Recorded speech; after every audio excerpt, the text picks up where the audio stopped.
Well, I don't know about you, but I'm personally really enjoying the current proxy fight with Disney, of course, from Nelson Peltz, because he just doesn't really hold back. And a lot of, regardless whether he's going to be the savior that Disney needs or not, that's kind of irrelevant. You can still enjoy this from, sort of a tangentially, vicariously living through Nelson Peltz, publicly shaming Disney. It's brilliant. It's very, very fun. And ultimately, anyone who makes these kind of videos, I think, not necessarily all of us, but most people do want Disney to start making good films again. If I think back to Iron Man and right the way through to the first Avengers, good, solid films. Some of them had their issues for sure, but they were a different breed, Tron Legacy, that was a fantastic Disney film. I want better content. I am a movie reviewer. I thrive on reviewing content. It'd be nice to go to the cinema theatre and not sit there and go, my god, this is garbage, So ultimately, I do want the results to be good. I mean, Alien Romulus releases soon. I want that to be a great film. That now is technically a Disney property. Amazing.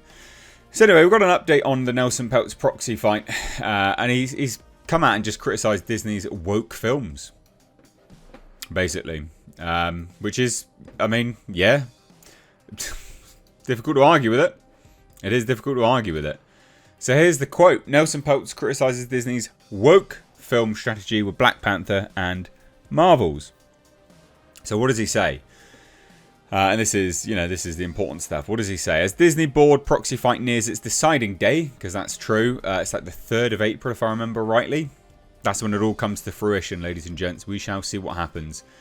But the activist investor Nelson Peltz is taking aim at what he calls the company's woke film strategy, particularly as it pertains to Black Panther and the Marvels. So in a recent interview with the Financial Times, Peltz questioned the leadership of Marvel chief Kevin Feige and the larger movie strategy under Disney CEO Bob Iger. He says, though he said he did not want either leader unseated, Peltz is outwardly campaigning to take the board seats of current members Michael B.G. Froman and Maria Elena Lago Massino. He questioned how long Feige should remain and what the strategy should be moving forward. Now that's actually a perfectly valid question. How long should Kevin Feige remain there? How long should someone be there overseeing a property with declining revenues? That's a very valid, perfectly fair question to ask, right, as a business. Also, what is the plan when you do need to change hands? What then? Perfectly valid questions. Really, really valid. So he says this. People go to watch a movie or a show to be entertained. They don't go to get a message. Why do I have to have a Marvel...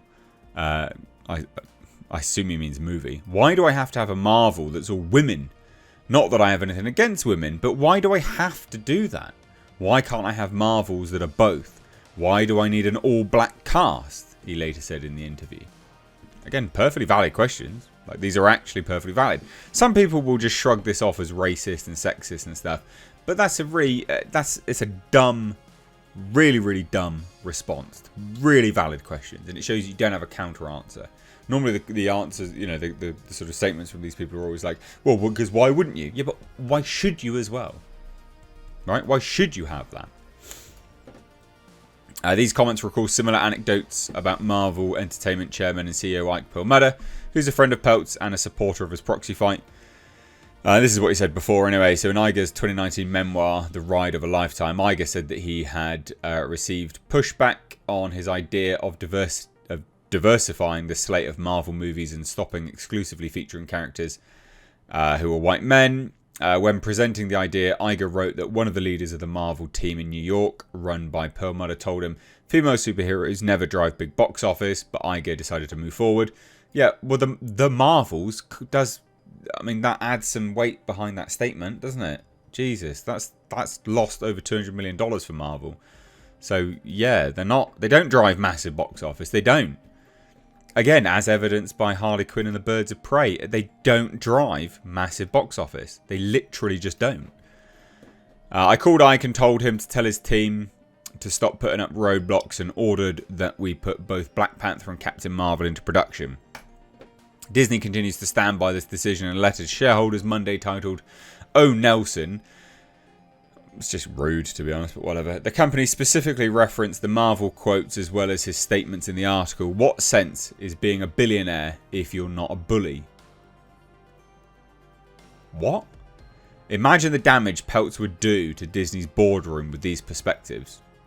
Well, judging by what you're making money-wise, he'd be making you money, wouldn't he?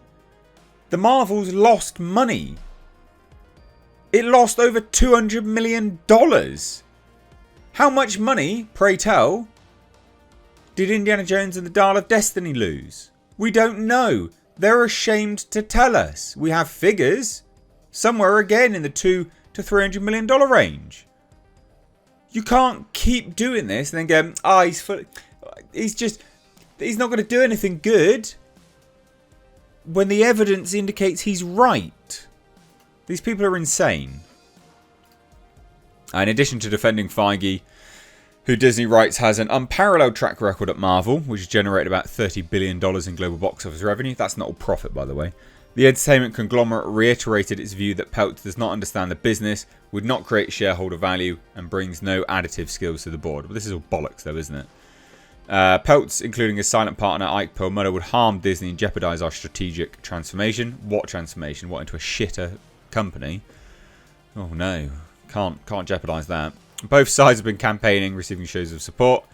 I mean, look, this is just insane. I mean, he's right though. Again, he's right. Marvel's bombed massively. There are, I can point to quite a few superhero movies with predominantly, if not all, female casts, and they do bomb because women don't go out and support them. It's men that go out and watch him. Amazingly. Jesus. These people. So there you go. I mean, this is funny. But it's dumb because the response from Disney is just insane. You look at these responses and you go, are you all there? Are you all right in the head? Like, what goes through your noggin? Crazy. So what do you guys think? Let me know down below. I think, oh no, I was going to say Jasper's joined me, but he hasn't, unfortunately. My dog's just mugged me off. I thought we'd get a Jasper cameo. There you go. There's not really much else to say, to be fair. But it is what it is. 3rd of April will be very interesting. Cheers, guys. Take care. Bye-bye now.